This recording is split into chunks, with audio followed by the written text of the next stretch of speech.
Let's make Finnish Rye Bread, ruisleipä. You'll need 2 pieces of Finncrisps rye bread. Just crush it to very small pieces. Let's add it to a glass jar. Then 6 tablespoons of warm water and 1/3 of a cup of rye flour. And let's mix them all together. Oops, I forgot to add half of the water, so here we put the missing 3 tablespoons.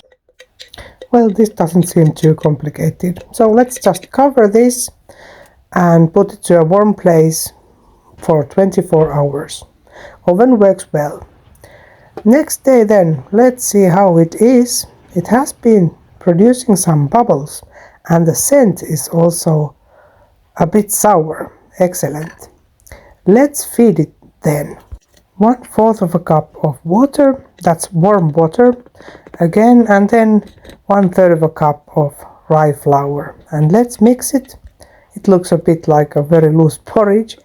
And then let's cover it and wait for the next day. I waited 14 hours from the last feeding because this starter is looking fierce, and it also smelled very good, like a sour tangy smell. I take half a cup of the starter, that is 1 cup of warm water, with 1.5 teaspoons of active dry yeast. And let's add also 1 teaspoon of salt and 1.5 teaspoons of dark sugar. Make sure that the yeast has dissolved and mix them all together. Then we'll add some rye flour.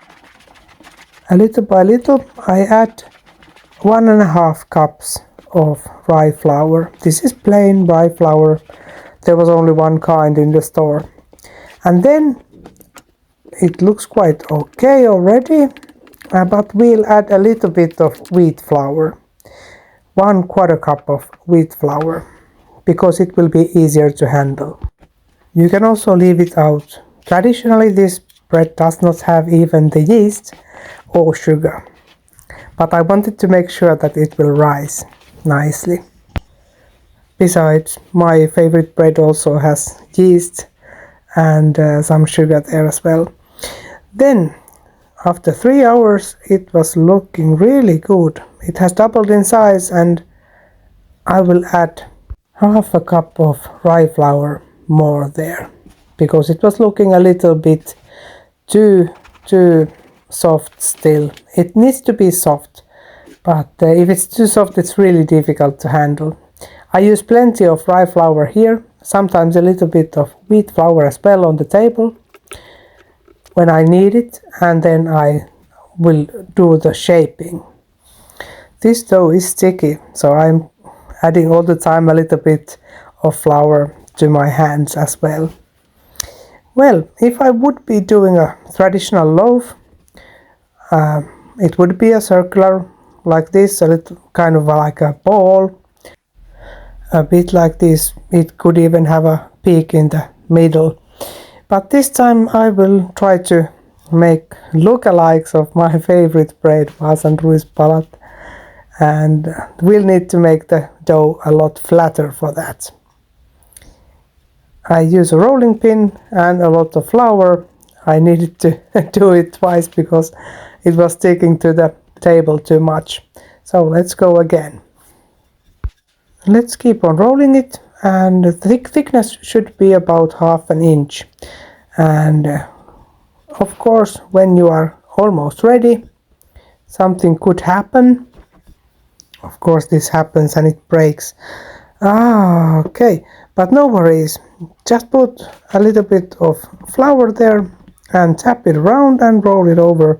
No one will notice. I'm aiming to create here about 2.5 inch wide and about 4 inches long pieces.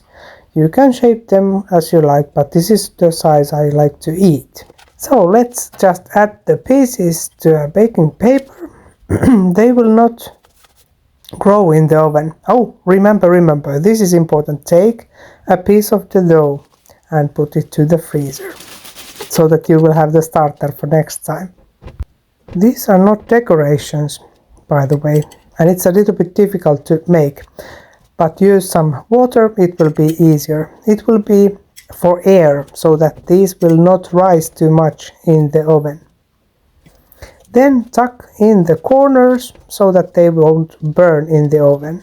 Then just cover them with kitchen cloth, and we'll need to wait them to rise, maybe 2 or 3 hours. I waited 2.5 hours. You will notice that they are ready when those little holes are not well anymore. You can rearrange them and then preheat the oven. To the oven you need to put some water to the base so that we'll get some steam. Oven was preheated to 430, 440, depends a bit on the oven. And in 15 to 18 minutes they will be ready like this. And the most difficult thing is to open them. You need to open them while they are still warm. Crack those edges with the knife and then rip the middle. That's how to do it. And then put them again together for storing them. They are good to eat as warm, but even better next day. So let's butter them up like this, and let's check how is the taste. Finally, totally approved. Thank you for watching.